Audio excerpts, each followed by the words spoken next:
Kelompok Hamas bertekad membebaskan tokoh-tokoh penting dalam pertukaran sandera terkini, yang merupakan salah satu poin dalam 20 rencana perdamaian Donald Trump. Salah satu tokoh tersebut adalah Marwan Barghouti, tokoh politik Palestina paling populer yang dijuluki Nelson Mandela-nya Palestina. Israel menuding Barghouti sebagai dalang aktivitas teroris yang membunuh warga sipil Israel. Tel Aviv juga ogah membebaskan mereka dalam pertukaran sandera sebelumnya. Israel khawatir sejarah akan terulang kembali, seperti saat membebaskan Yahya Sinwar pada tahun 2011 lalu, yang kemudian menjadi dalang serangan 7 Oktober. Selain Marwan Barghouti, ada 4 nama kunci lagi yang ingin dibebaskan oleh kelompok Hamas. Siapakah mereka, dan apa saja peran dan hukuman yang mereka terima? Dan ujungnya, maukah Israel membebaskan tokoh-tokoh ini? Simak jawabannya dalam video berikut.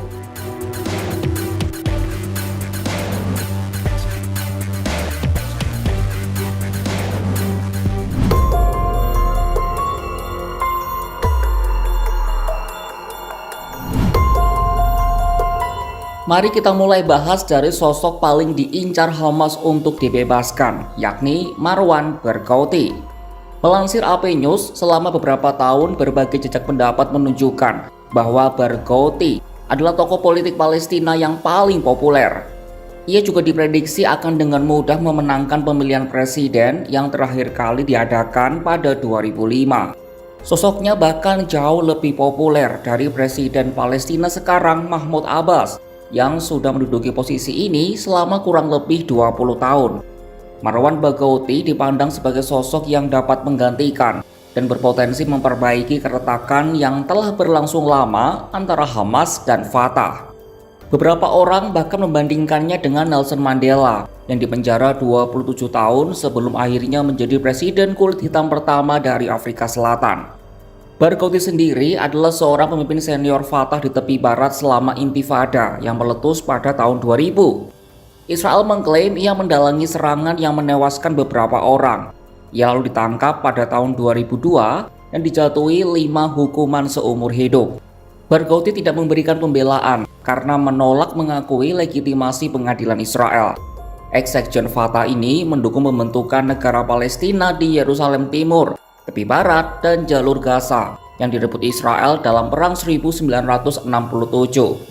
Direktur Pusat Penelitian Kebijakan dan Survei Palestina Khalil Sikaki mengatakan kepada CNN, bagi publik Palestina, Barghouti dianggap sebagai pahlawan nasional atau orang yang berintegritas dan tidak ternoda oleh korupsi.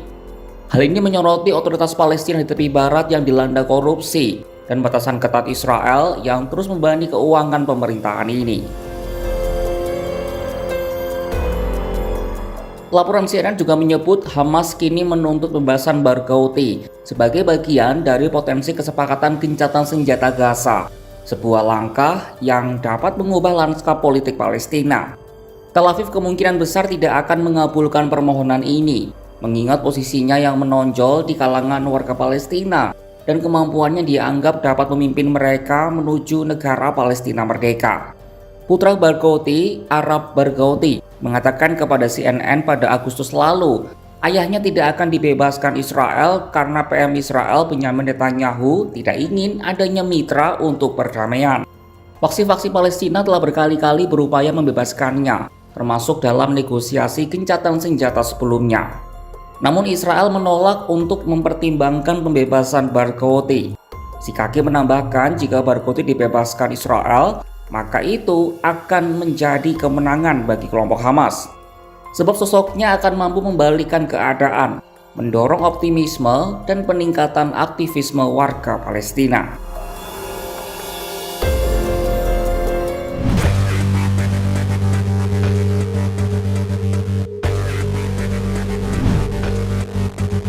Selain Marwan Barghouti, ada 4 tokoh lain yang juga ingin dibebaskan Hamas.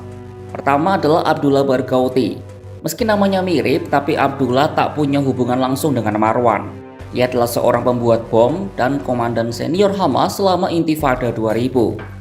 Abdullah terlibat dalam beberapa serangan terkenal terhadap warga sipil Israel, terutama di Yerusalem. Pihak pengadilan Israel memvonisnya dengan 67 hukuman seumur hidup pada tahun 2004, yang merupakan hukuman terpanjang yang pernah dijatuhkan dalam sejarah negara itu.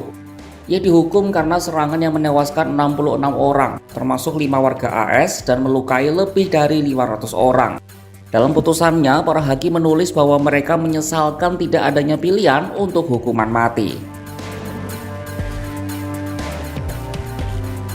Nama selanjutnya adalah Ahmad Sahadat, pemimpin Front Populer untuk Pembebasan Palestina atau PFLP, sebuah faksi kiri kecil yang memiliki sayap bersenjata. Sahadat dituduh mengatur pembunuhan Menteri Pariwisata Israel Rehavam Zeevi pada 2001. Ia dan 4 aktivis PFLP yang terlibat langsung dalam pembunuhan tersebut akhirnya ditangkap oleh polisi Palestina.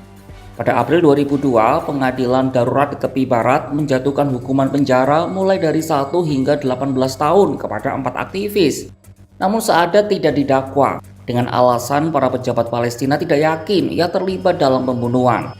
Berdasarkan perjanjian yang ditengahi internasional pada tahun itu, ia lalu dipindahkan ke penjara Palestina di kota Yeriko tepi barat. Pada 2006, khawatir akan dibebaskan, Israel menggerebek penjara tersebut, menahan Sahadat serta warga Palestina lainnya, dan dijatuhi hukuman 30 tahun penjara pada 2008. Nama ketiga adalah Hassan Salama, militan senior Hamas yang dijatuhi 46 hukuman seumur hidup pada 1997. Salama dihukum imbas pengeboman 2 bus komuter di Yerusalem yang menewaskan dan melukai puluhan orang. Dia memimpin serangkaian serangan balas dendam setelah pembunuhan kepala pembuat bom Hamas Yahya Ayaz pada tahun 1996. Salama yang saat itu berusia awal 50-an ditangkap akhir tahun itu. Hamas memang melancarkan beberapa serangan besar terhadap warga sipil Israel pada dekade 1990-an. Serangan terjadi ketika organisasi pembebasan Palestina pimpinan Arafat terlibat dalam perundingan damai yang ditengahi Amerika Serikat. Nama terakhir adalah Abbas Al-Sayed. Ia adalah komandan senior Hamas di tepi barat selama Intifada tahun 2000 dan terlibat dalam serangan paling mematikan dalam pemberontakan tersebut. Al-Sayed dijatuhi 35 hukuman seumur hidup dan 100 tahun penjara atas perannya dalam beberapa serangan. Salah satunya adalah membunuh diri di Park Hotel yang terletak di kota pesisir Netanya pada Maret 2002. Serangan itu menewaskan 30 orang dan melukai 140 lainnya saat mereka sedang merayakan Hari Raya Paskah Yahudi. Serangan itu juga menandai puncak pemberontakan dan menyebabkan Israel melancarkan operasi militer besar-besaran di seluruh tepi barat yang diduduki.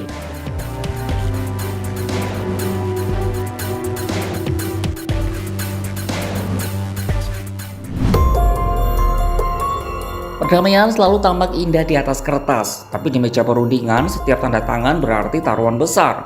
Kekuasaan, keamanan, bahkan harga diri sebuah bangsa. Israel menimbang dengan paranoia masa lalu, takut mengulang kesalahan yang melahirkan Yahya Sinwar. Sementara Hamas menggenggam Sandra bukan sekadar untuk ditukar, tapi sebagai satu-satunya cara menjaga eksistensinya di tengah reruntuhan Gaza. Di antara semua itu ada nama-nama yang menunggu di balik jeruji, Berkouti, Sahadat, Salama, dan lainnya. Mereka bukan sekadar tahanan, mereka simbol bagi warga Palestina. Simbol akan adanya masa depan yang lebih baik bagi wilayah yang terkepung itu. Saksikan kabar lainnya hanya di kanal YouTube Kompas.com.